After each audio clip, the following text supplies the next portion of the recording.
سرکار بطحا عاشق سرکار بطحا اے میرے اختر رضا۔ سادات کرام، حجاج کرام، مشائخ اعظام، مصلیان مسجد، دور و دراز سے سماعت فرمانے والے تمامی حضرات، السلام علیکم ورحمۃ اللہ وبرکاتہ۔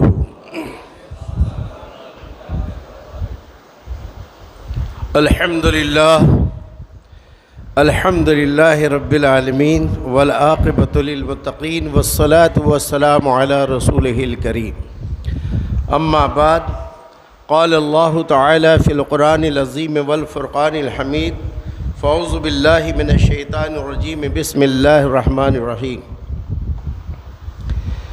یا ایہا الذین آمنوا کتب علیکم الصیام کما کتب علی الذین من قبلکم لعلکم تتقون، صدق اللہ مولانا العظیم وبلغنا رسولہ النبی الکریم۔ ان اللہ وملائکتہ یصلون علی النبی یا ایہا الذین آمنوا صلوا علیہ وسلموا تسلیما، اللہم صل علی سیدنا و مولانا محمد وعلی آل سیدنا و مولانا محمد وبارک وسلم، صلاۃ و سلام علیک یا رسول اللہ صلی اللہ تعالی علیہ وآلہ وسلم۔ درود پاک جب پڑھا جائے تو اس بات کا خیال ضرور رکھیں کہ یہ درود کن کی بارگاہ میں پیش کر رہے ہیں۔ جب یہ خیال ہو جائے گا تو انشاءاللہ پڑھتے وقت جو ہے مرداری آواز نہیں نکلے گی، زندہ والی آواز نکلے گی۔ درود شریف پڑھیں، اللہم صلی علی سیدنا و مولانا محمد وعلی آل سیدنا و مولانا محمد وبارک وسلم، صلاۃ و سلام علیک یا رسول اللہ صلی اللہ تعالی علیہ وآلہ وسلم۔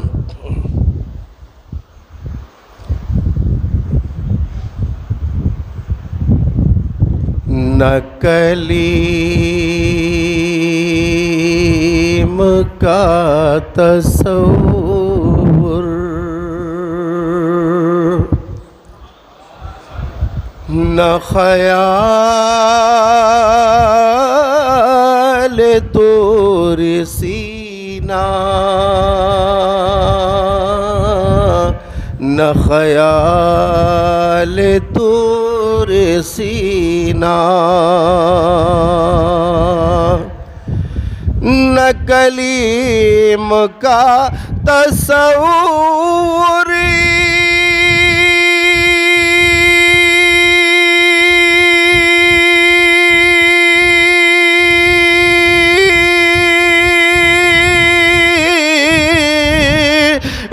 خیال طور سینہ،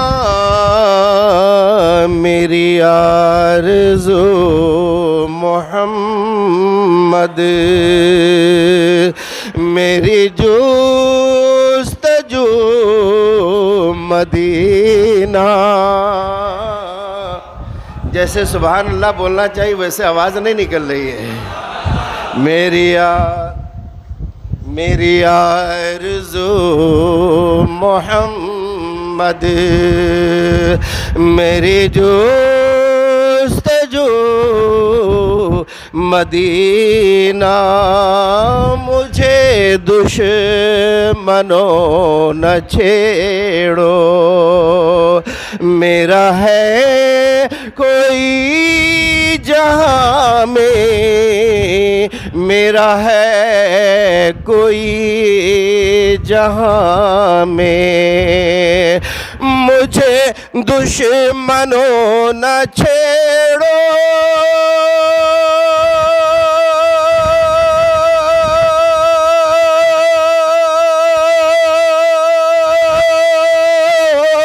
میرا ہے کوئی جہاں میں، میں ابھی پکار لوں گا نہیں دور ہے مدینہ نہیں دور ہے مدینہ میری آرزو محمد میری جستجو مدینہ میری جستجو مدینہ میں مریض مصطفیٰ ہوں میں مریض مصطفیٰ ہوں مجھے چھوڑ دو طبیبو مجھے چھوڑ دو طبیبو میں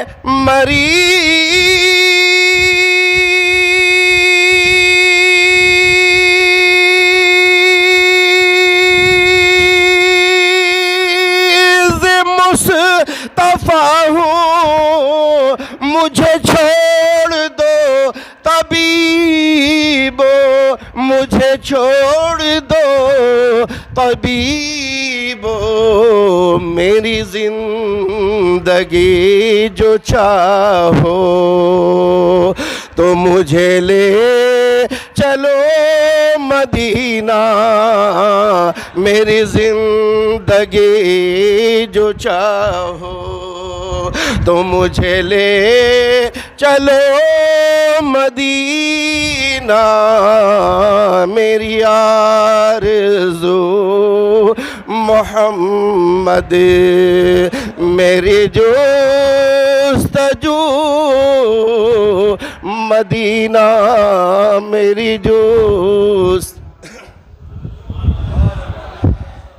ذرا ماں باپ کے نام سے سبحان اللہ کہہ دیجئے اپنے پیر کے نام سے سبحان اللہ کہہ دیجئے اور اپنے ساس سسر کے نام سے بھی سبحان اللہ کہہ دیجئے جنہوں نے پیاری پیاری بیوی عطا فرمائی اور جس کو سالہ سالی ہے وہ اپنے سالہ سالی کے نام سے بھی سبحان اللہ کہہ دیجئے جو آپ سسرال جاتے ہیں تو اچھی سواگت ہوتی سالہ سالی رہنے کی وجہ سے ہے نا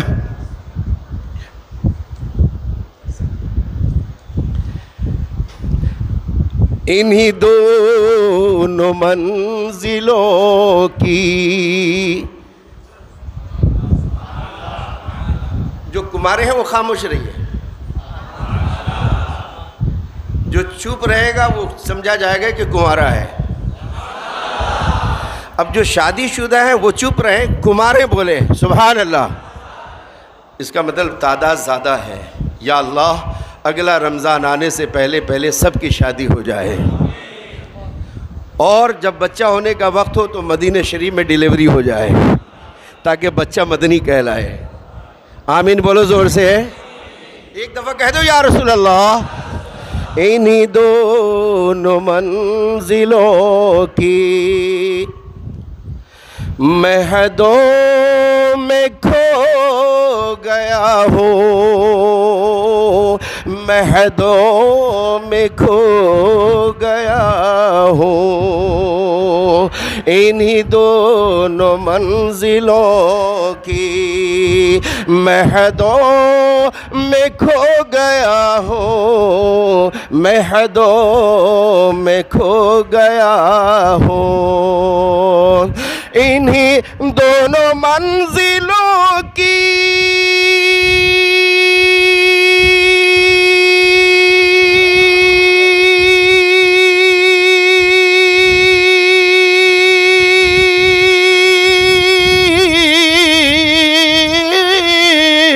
مہدوں میں کھو گیا ہوں کبھی روبرو ہے کعبہ تو کبھی سامنے مدینہ میری آرزو محمد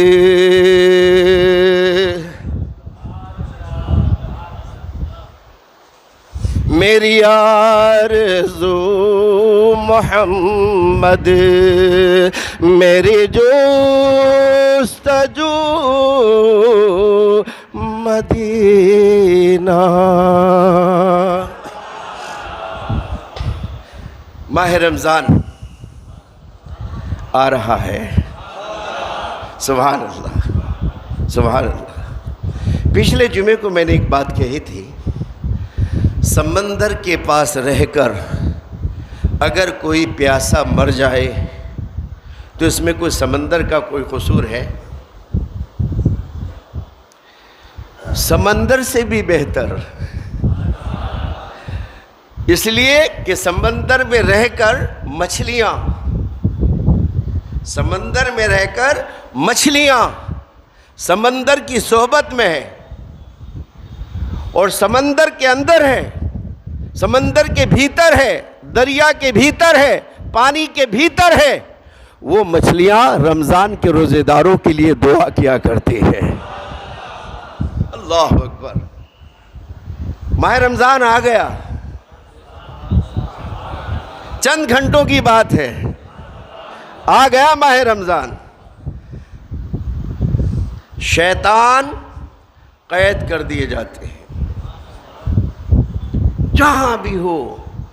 میں نے پڑھا ہے کہ شیطان رمضان کا چاند آنے سے پہلے پہاڑوں میں چلا جاتا ہے، وہاں سے بھی فرشتے ڈھونڈ ڈھونڈ کر جکڑ کے بند کر دیتے ہیں، ایک بھی شیطان کھلا نہیں رہتا پورے رمضان شریف میں۔ جب تک کہ عید کا چاند نہ ہو شیطان بند، تاکہ اللہ کی عبادت کرنے والے اللہ کی عبادت میں مہو رہیں، ڈوبے رہیں۔ اب شیطان تو قید ہو چکا، پھر بھی کوئی کہتے ہیں کہ مولانا بیڑی کی ایسی عادت ہے، تمباکو کی ایسی عادت ہے، سگریٹ کی ایسی عادت ہے، مسالے کی ایسی عادت ہے کہ روزہ ہم سے رکھا نہیں جاتا۔ تو ان شیطان کے خلفاؤں سے کہوں گا، ان شیطان کے خلفاؤں سے کہوں گا کہ یہ بہانہ میدان محشر میں چلنے والا نہیں ہے۔ آپ خلیفہ شیطان بنے ہوئے ہیں، جبکہ آپ کو بندہ رحمان بننا چاہیے۔ یہ ویشن، یہ بہانہ کل قیامت کے دن نہیں چلنے والا۔ آپ جانتے ہیں رمضان شریف کا روزہ کیا ہے؟ حضرات، آپ بڑے بڑے فنکشن میں اگر جاتے ہو تو دیکھے ہوں گے کہ ایک گیٹ ہوتا ہے وی آئی پی اور ایک گیٹ ہوتا ہے ڈبل وی آئی پی، جو بالکل خاص مہمان ہوتے ہیں، جن سے بڑھ کے کوئی خاص نہیں، جو بالکل خاص مہمان ہوتے ہیں، ان کے لیے گیٹ ہوتا ہے، وہ اندر انٹر ہوتے ہیں اس گیٹ سے، اور ایک عام گیٹ ہوتا ہے، جو چاہے ادھر سے آئے، جو انوائٹیڈ ہیں، جو دعوت دیے گئے ہیں، ان کی بات ہے، ہر سٹھے کی بات نہیں ہے۔ اب تو کچھ ٹیم ایسی بھی ہے کہ جہاں دیکھتے ہیں شادی بیاہ ہے وہاں فرسٹ کلاس کپڑا پہن کے چلے جاتے ہیں، کھانا تو ملے گا، ابے حرام ہے، یہ کھانا حرام ہے، بغیر دعوت کے کسی کے یہاں کھانا حرام ہے یہ، اور حرام کھاؤ گے پوری نسل خراب ہو جائے گی، پھر وہاں شیر علی پیدا نہیں ہوں گے، وہاں غلام حسنین پیدا نہیں ہوں گے، وہاں صحابہ اکرام کے علم بردار پیدا نہیں ہوں گے۔ لہٰذا حلال کھاؤ تاکہ ہماری نسل کے اندر شیر پیدا ہوتا رہے، محنت کا کھاؤ، فریب دے کر، دھوکہ دے کر، کسی کو جالسازی کر کے ایسے کھانے سے، ایسے لقمے سے بچو، کیونکہ جو حرام لقمہ کھاتا ہے، حرام لقمہ، ایک لقمہ حرام کھاتا ہے، غور سے سننا، ایک لقمہ اگر حرام کا کھاتا ہے، اللہ اس کی 40 دنوں تک کوئی عبادت قبول نہیں فرماتا، کوئی دعا قبول نہیں فرماتا۔ تو لہذا کھانے پینے کی چیزوں پہ زیادہ دھیان رکھو، مال مشکوکہ بھی ہو تو اسے ترک کرو، تاکہ ہماری نسلیں اچھی ہو. اب لوگ شادی بیاہ میں بھی بغیر دعوت میں گھس رہے ہیں. اللہ تعالیٰ ایسے بدماشوں سے حفاظت فرمائے. حضرات، تو ایک شادی بیاہ میں ایک عام گیٹ ہوتا ہے، ایک وی آئی پی گیٹ ہوتا ہے. وی آئی پی مہمان آتے ہیں، سلیکٹڈ مہمان آتے ہیں. اللہ تعالیٰ نے یہی ایسا ہی انتظام، اس کی مثال دنیا کی مثالوں سے نہیں دی جا سکتی، لیکن کلم الناس علی عقولہم، لوگوں کے عقل کے مطابق گفتگو کرو. تو یہ میں نے ایک مثال دی ہے سمجھنے کے لیے، تاکہ بات سمجھ میں آ جائے. ایسا ہی انتظام جنت میں بھی ہے. زور سے بولو. ایک دروازہ ہے باب الریان، یعنی روزے داروں کا دروازہ. روزے داروں کا دروازہ. یقال لہم ریان، اس دروازے کا نام ریان ہے. کون داخل ہوگا؟ میرے آقا صلی اللہ تعالی علیہ وسلم ارشاد فرماتے ہیں کہ جو ماہ رمضان شریف کا روزہ رکھتا تھا، اللہ تعالیٰ ان روزے داروں کے لیے یہ وی آئی پی گیٹ بنایا ہے، سوائے روزے داروں کے کوئی اس کے اندر داخل نہیں ہو سکتا. جو بھی داخل ہوگا وہ روزے دار ہی داخل ہوگا. اور جیسے سارے روزے دار جنت میں آ گئے اس دروازے سے، وہ دروازہ بند، پھر کوئی دوسرا نہیں جا سکتا. یہ اسپیشلسٹ ماہ رمضان اللہ کی رحمت کتنی مجھ پر مہربان ہے کہ اس ایک بات سے آپ اندازہ لگائیں.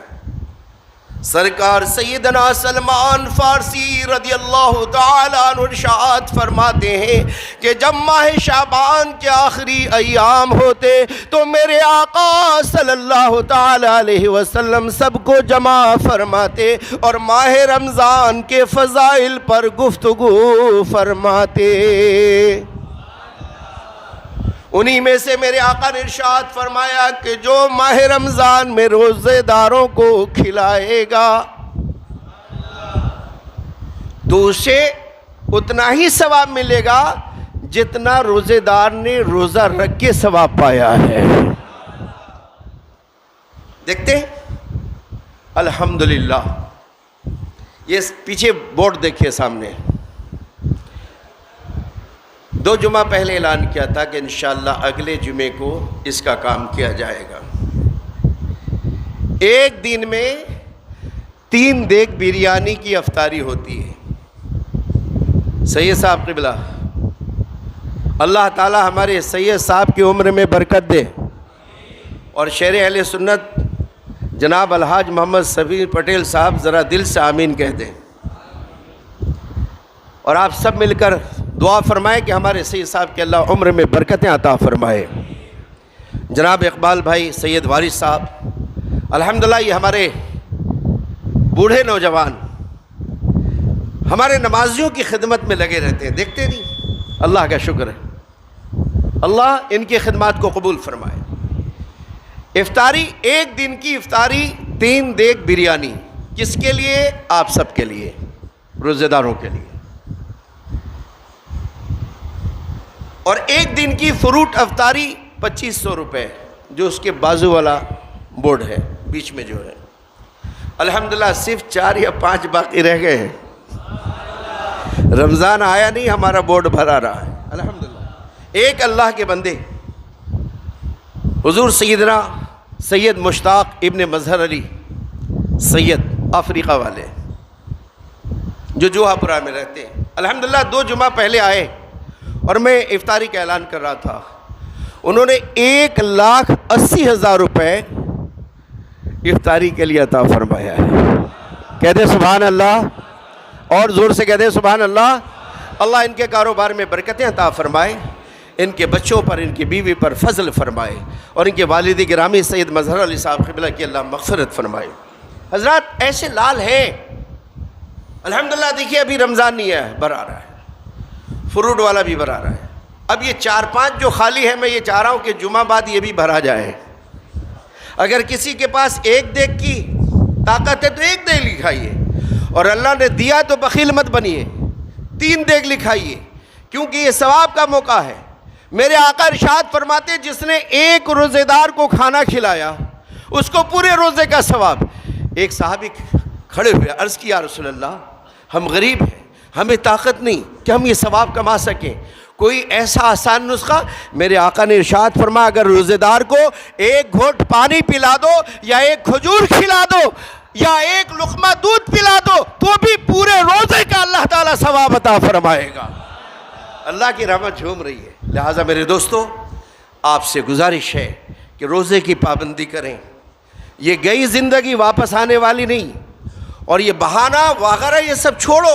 اللہ دیکھ رہا ہے، اللہ ہماری حالات کو دیکھ رہا ہے. نماز کی پابندی کرنا، تراویح کی پابندی کرنا، اور ہو سکے تو زیادہ سے زیادہ نفل پڑھو. اس لیے کہ جو ماہ رمضان شریف میں نفل نماز پڑھتا ہے اللہ تعالیٰ اس کو دیگر رمضان کے مقابلے میں 70 فرضوں کا ثواب عطا فرماتا ہے. ارے 2 رکعت نفل نماز پڑھی ماہ رمضان میں، کسی بھی تاریخ کسی بھی وقت، اوقات مکروہ نہ ہو، کسی بھی وقت پڑھیں، 2 رکعت پڑھیں، اور شوال سے لے کر شعبان تک 11 مہینے تک اگر 70 رکعت فرض پڑھے تو اس کے مقابلے میں صرف رمضان میں 2 رکعت کے اندر اتنا ثواب رکھ دیا گیا ہے. تو زیادہ سے زیادہ نفل پڑھیں، زیادہ سے زیادہ نفل پڑھیں. اللہ تعالیٰ اپنے پیارے حبیب صلی اللہ تعالیٰ علیہ وسلم کے صدقے و طفیل میں ہماری نیکیوں کو قبول فرمائے اور ہماری برائیوں کو معاف فرمائے. وآخر دعوانا الحمدللہ رب العالمین.